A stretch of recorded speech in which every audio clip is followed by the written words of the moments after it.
죽음에 대한 이야기를 하기 전에 어디서부터 왔는가의 인생의 시작도 얘기하는 거죠.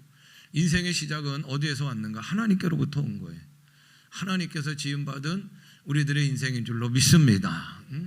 근데 그 인생은 이제 죽게 되는데, 죽음이라고 하는 것을 맞이하게 되는데, 성경에 보면 로마서 6장 24절에 보니까, 63절에 보니까 죄의 삭은 사망이라 그랬어요.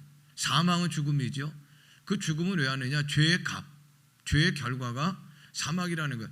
사망에 이르게 한 것이 뭐라고요? 죄라는 거예요. 죄라는 거예요. 그리고 히브리서 9장 27절에 보니까 한 번 죽는 것은 사람에게 정하신 것이고 그 후에는 반드시 심판이 있다는 거예요. 우리는 반드시 죽어요. 왜? 죄 때문에 죽는 거예요. 그리고 그 죄의 값을 하나님의 심판대 앞에서 치러야 하는 것이 우리의 인생이라는 거예요. 세상에는 죽음에 대한 판정이 많습니다. 뇌사라는 게 있어요. 그래서 이거 이제 뇌사 판정을 내리기 위해서는 또 시간도 걸리잖아요. 그래서 뭐 세포사라는 것도 있고 심장사라는 것도 있고 그렇게 이제 얘기를 해요. 육체적인 죽음을 얘기하는 거죠. 심장이 멈추면 그냥 죽는 거죠. 그럼 끝나는 거예요. 근데 성경은 이 죽음에 대해서, 무서운 죽음에 대해서 한 가지를 더 얘기하는데 하나님과의 분리에 대한 죽음을 얘기해요. 육체적인 죽음은 뭐냐면 성경이 얘기하면 우리 안에 육체하고 영혼이 같이 있는 거예요. 그러다가 육체적인 죽음은 분리되는 거거든요. 영혼과 육체가 분리되는 거예요. 근데 더 무서운 건 뭐냐면 그 영혼은 하나님께서 우리들로 하여금 주신 거기 때문에 인간을 흙으로 지으시고 하나님께서 호흡으로 넣으셔서 그 하나님의 호흡이 우리 안에 들어왔는데 그게 뭐냐면 우리 안에 있는 영혼이란 말이에요. 영혼. 근데 영혼하고 육체가 같이 살아요.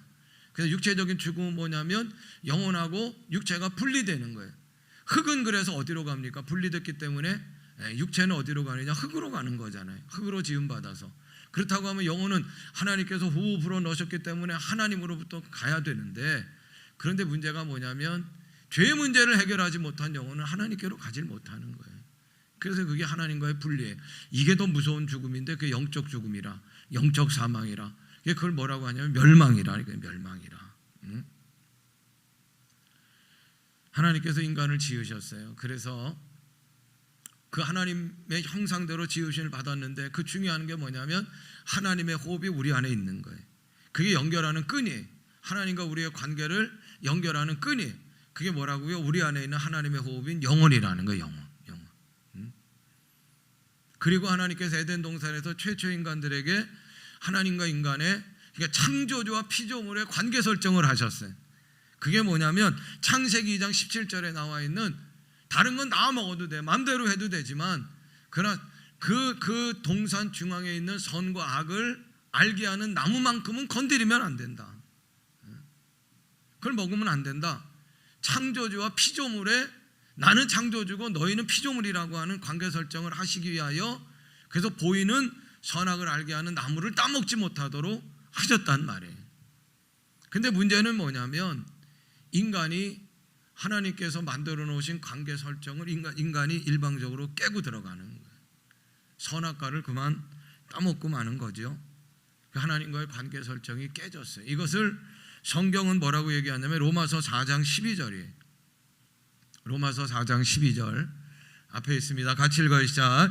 그러므로 한 사람으로 말미암아 죄가 세상에 들어오고 죄로 말미암아 사망이 들어왔나니 이와 같이 모든 사람이 죄를 지었으므로 사망이 모든 사람에게 이르렀느니라. 아멘. 하나님과의 관계 설정이 깨진 것을 뭐라고? 인간의 죄라는 거예요. 죄. 근데 그 한 사람은 그냥 한 사람으로 끝나는 것이 아니라, 여러분, 아담은 대표라는 단어가 있어요. 대표라는 뜻이 있어요. 대표. 모든 인간을 대표하는 거예요. 그래서 유대인들의 개념에서 이 장손, 장자라고 하는 것은 그냥 처다들, 이 개념도 있지만 그 가문을 대표하는 거예요. 모든 자손을 대표하는 대표성의 의미가 더 큰 의미가 있어요. 한 사람으로 말미암아, 대표되는 아담으로 말미암아 죄가 들어왔다는 거예요. 그래서 우리들 모든 인생들에게 죄가 들어왔다는 거예요. 그리고 그 죄의 결과는 뭐예요? 사망이고 죽음을 맞이하게 됐다는 거예요. 하나님과의 생명 관계가 단절되게 됐다. 하나님과의 교제 관계가 단절되게 됐다. 그리고 죄의 지배를 받게 됐다. 에덴 동산에서 추방하게 됐다. 영적 어둠에 갇히게 됐다라는 거예요. 바로 이 문제를 해결하기 위하여 예수님께서 이 땅에 오신 거예요. 오늘 말씀의 제목은 예수님 왜 이 땅에 오셨는가? 이 말씀의 제목이 바로 이 문제를 해결하시기 위하여 예수님은 이 땅에 오신 거예요. 첫 번째로 예수님은 우리를 죽음에서 사망에서 모든 사망에서 건져내시고 따라합니다. 생명을 모든 사망과 죽음에서 건져내시고 죽음을 정복하시고 생명을 주시기 위하여 우리 가운데 오시는 거예요. 성경에서의 생명은요, 그냥 우리는 생명, 목숨 그렇게 같이 그렇게 쓰지만 분명히 달라요. 푸시케, 비오스, 조에 이렇게 나눠지는 거예요. 푸시케 같은 경우는 목숨, 그리고 비오스 같은 경우에는 생명. 그런데 조회라고 하는 단어는 바로 이 조회를 주시기 위하여 예수님께서 오셨는데, 이 조회는 뭐냐면 따라합니다. 영원한 생명, 영적인 생명을 주시기 위하여 우리 가운데 오셨다는 거예요. 자, 우리가 읽지는 않았지만 8절을 보세요. 같이 읽어요. 시작. 나보다 먼저 온 자는 다 절도요 강도니 양들이 듣지 아니하였느니라 하며, 나보다, 이 예수님 말씀, 예수님보다 먼저 온 것이 있어요. 근데 그게 뭐라고요? 절도요 강도요 도둑놈이 왔다는 거예요. 도둑놈. 예수님보다 먼저 왔어요. 그런데 10절 보세요. 같이 읽어요. 시작. 도둑이 오는 것은 도둑질하고 죽이고 멸망시키는 것뿐이요 내가 온 것은 양으로 생명을 얻게 하고 더 풍성히 얻게 하려 하는 것이라. 도둑이 왔어요. 절도 강도가 왔어요. 그 왜 왔어요? 도둑질하고 빼앗고 죽이고 멸망시키기 위하여 왔다는 거예요. 결국은 이게 사단을 얘기하는 거예요. 사단을. 예수님보다 먼저 사단이 와서 아담을 망가뜨렸잖아요. 인류를 망가뜨렸단 말이에요. 그리고 예수님 당시에는 종교 지도자들, 헤롯이나 빌라도나 바리새인들이나 거짓 교사들이나 사이비 이단들 다 이게 도둑들이고 절도 강도들이요. 근데 그들이 와서 하는 일들이 뭐예요? 도둑질하고 죽이고 멸망시키고 죄 짓는 일을 하게 하는 거예요. 예수님은 바로 이 사단을 멸하고 우리에게 생명을 주시고 우리를 살리기 위하여 이 땅에 오신 줄로 믿습니다. 요한일서 3장 8절에는 분명히 얘기합니다. 하나님의 아들이 나타나신 것은 마귀의 일을 멸하려고 하셨다는 거예요. 여러분, 이 마귀의 일을 멸하는 것은 우연히 되는 게 아니에요. 성경에 예언된 말씀이 있어요. 창세기 3장 15절의 말씀이에요. 자, 같이 읽겠습니다. 시작. 내가 너로 여자와 원수가 되게 하고 내 후손도 여자의 후손과 원수 되게 하리니 여자의 후손은 내 머리를 상하게 할 것이요 너는 그의 발꿈치를 상하게 할 것이라. 아멘. 그러니까 내가 너로는 이게 마귀 사탄 뱀을 얘기하는 거예요. 근데 여자의 후손이 너를 망하게 한다는 거예요. 어떻게 망하게 하느냐? 여자의 후손과 원수가 되게 하고 여자의 후손은 내 머리를 상하게 하고 너는 그의 발꿈치를 상하게 할 것이라. 예수님의 십자가의 그 죽음의 사건을 통해서 이 사단의 역사는 이제 끝장이 나는 거예요. 예수님께서 이 땅에 오신 일을 마태복음은 이렇게 얘기합니다. 아들을 낳으리니 이름을 예수라 하라. 이는 그가 자기 백성을 저희 죄에서 따라합니다. 구원할 자이심이라. 죄에서 구원하는 거예요. 죄를 이기게 할 자라. 누가? 이 땅에 오시는 예수님이 그 일을 하신다는. 예수님은 스스로 얘기하셨습니다. 나는 길이요 진리요 생명이라. 죄인을 구하러 오셨다는 거예요. 많은 사람을 구원하기 위하여 대속의 제물로 희생의 제물로 이 땅에 오셨다는 거예요. 하나님이 세상을 이처럼 사랑하사 독생자 예수를 주셨으니 이는 예수를 믿는 자마다 멸망하지 않고 영생을 얻게 하려 하심이라. 아멘. 예수님께서 실제적으로 하나님의 사역을 감당하신 생애가 3년이에요. 이걸 공생애라고 하는데 그 공생애 때 회당장에 야이로의 회당장의 어린 딸도 살려내시는 거예요. 달리다곰 해가지고 살리네. 나인성 과부의 아들이 청년도 살려내셨고 우리가 잘 아는 마르다와 마리아의 오라비인 나사로도 하나님 예수님께서는 살려내셨단 말이에요. 에베소 2장 1절의 말씀입니다. 같이 읽어요. 시작. 그는 허물과 죄로 죽었던 너희를 어떻게 하셨다고요? 살리셨도다. 크게 아멘 합시다. 살리셨도다. 살리셨도다. 예수님에 대한 예언은 구약 성경 가운데 300가지 이상이 나와요. 그런데 신학자들은 그 중에 한 가지가 다 이루어지지 않았다고 얘기하는데, 근데 한 가지도 이루어진 거예요. 왜냐하면 예수님께서 초림하셨기 때문에, 성탄하셨기 때문에 예수님의 재림도 그 초림으로부터 연장선상에서 이루어진 거거든요. 근데 아무튼 예수님의 재림 한 가지만 아직 이루어지지 않았지, 예수 그리스도를 통하여 예수 그리스도에 대한 구약의 예언은 다 이루어졌다, 성취되었다, 그렇게 얘기하는 거예요. 예수님은 성경대로 이 땅에 탄생하시고 십자가에 달려 죽으시고 3일 만에 부활하시고 승천하시고 언젠가 반드시 우리 가운데 다시 오시는 예수님이신 줄로 믿습니다. 예수님께서 왜 십자가에 달려 죽으셨는가? 화목제물, 대속의 제물, 죄사함의 제물이 되려고 이 땅에 오셨고 십자가에 달려 죽으셨단 말이에요. 내 모든 죄를 짊어지시고 내 모든 죄값을 치르시기 위하여 십자가에 달리신 이 예수님을 내가 믿으면 내가 구원을 얻는 거예요. 내 모든 죄의 사함을 얻게 되는 줄로 믿습니다.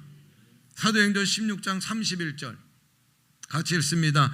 이르되 주 예수를 믿으라. 그리하면 너와 네 집이 구원을 얻으리라. 아멘. 요한일서 4장 9절 한번 읽어요. 같이. 하나님의 사랑이 우리에게 이렇게 나타난 바 되었으니 하나님이 자기 독생자를 세상에 보내신 뭐예요? 저로 말미암아 우리를 살리려 하심이니라. 아멘. 예수님께서 왜 이 땅에 오셨습니까?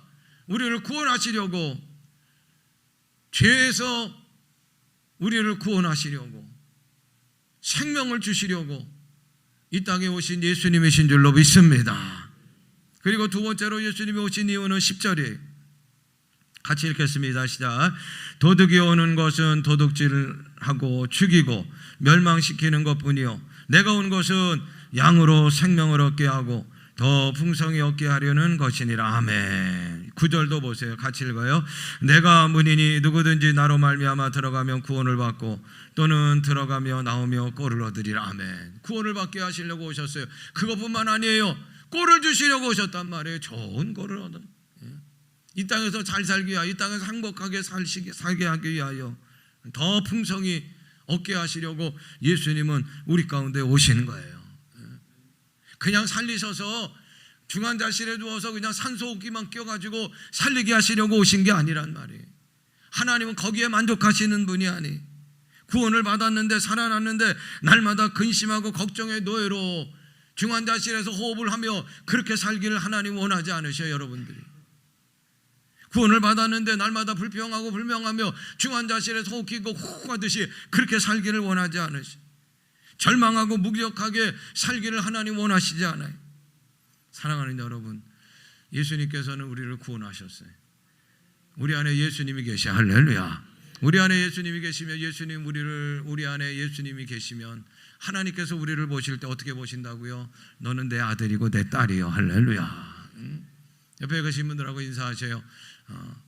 아무튼 아들 딸들 구별하시면서 인사하셔야 돼. 자, 당신은 하나님의 아들입니다. 당신은 하나님의 딸입니다. 그렇게 인사하셔요. 여러분, 우리는 구원받았어요. 구원받았다라고 하는 것, 예수님이 내 안에 계세요. 하나님이 우리를 보실 때 예수님이 계시면 우리를 그냥 우리로 보는 게 아니라 하나님의 아들로 딸로 보시는 줄로 믿습니다. 그러면 여러분, 누려야 될 혜택이 무궁무진하게 많은 거예요. 이 땅에서 여러분 누려야 될 게 무궁무진하게 많다는 거예요. 이 사실을 우리가 잊어버리면 안 돼. 바울은 갇혔음에도 불구하고, 감옥에 꽁꽁 갇혔음에도 불구하고 이 고백을 하는 거죠. 나는 비천에 처할 줄도 알고 풍부에 처할 줄도 알아. 모든 일 곧 배부름과 배고픔과 풍부의 궁핍에도 처할 줄 아는 일체의 비결을 배웠노라. 내게 능력 주시는 자 안에서 내가 모든 것을 할 수 있느니라. 할렐루야. 하나님께서는 이 능력을 누구에게 주셨어요? 예수님에게 주신 줄로 믿습니다.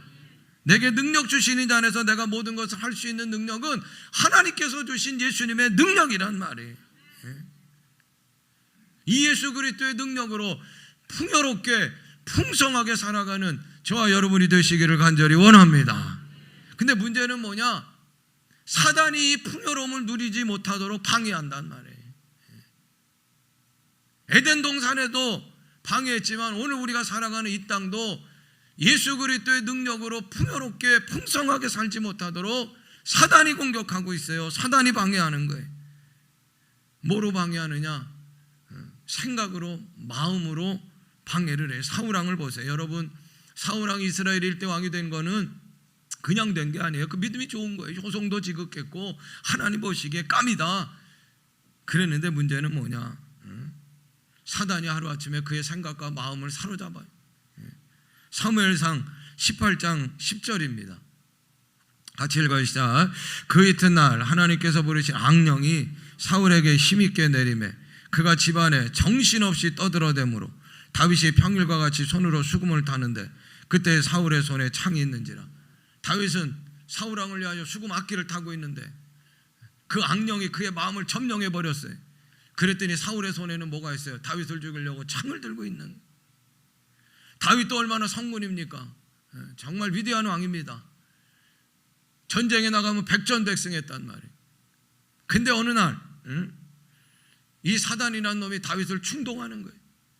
그래서 군대수를 헤아리고 싶은 마음이 있는 거예요. 역대상 21장 1절을 보세요. 같이 읽으시다. 사단이 일어나 이스라엘을 대적하고 다윗을 충동하여 이스라엘을 계수하게 하니라. 아멘. 다윗을 충동했단 말이에요. 뭐가? 사단이 그의 마음을 충동했어요. 다윗이 골리앗과 맞설 때 누구의 이름으로 나갑니까? 여호와의 하나님의 이름으로 나가는 거예요. 여러분, 다윗이 나가서 백전백승하게 된 건 다윗의 용맹함도 있죠. 다윗의 지략도 있지만 중요한 건 뭐예요? 하나님이 이기게 하신 거예요. 근데 사단이라는 놈이 들어가서 다윗의 마음을 장악해버리니까 한때지만 하나님이 없어요. 하나님이. 그러니까 군대의 수를 계수하고 싶은 거예요. 자기 편의 숫자를 헤아리고 싶은 거예요. 가룟 유다는 요한복음 13장 2절에 보니까 사단이 그 마음을 점령했다는 거예요. 마음의 단속, 생각의 단속이 중요합니다. 도둑들지 않도록, 사단에게 점령당하지 않도록 우리의 마음과 우리의 생각을 단속해야 돼요.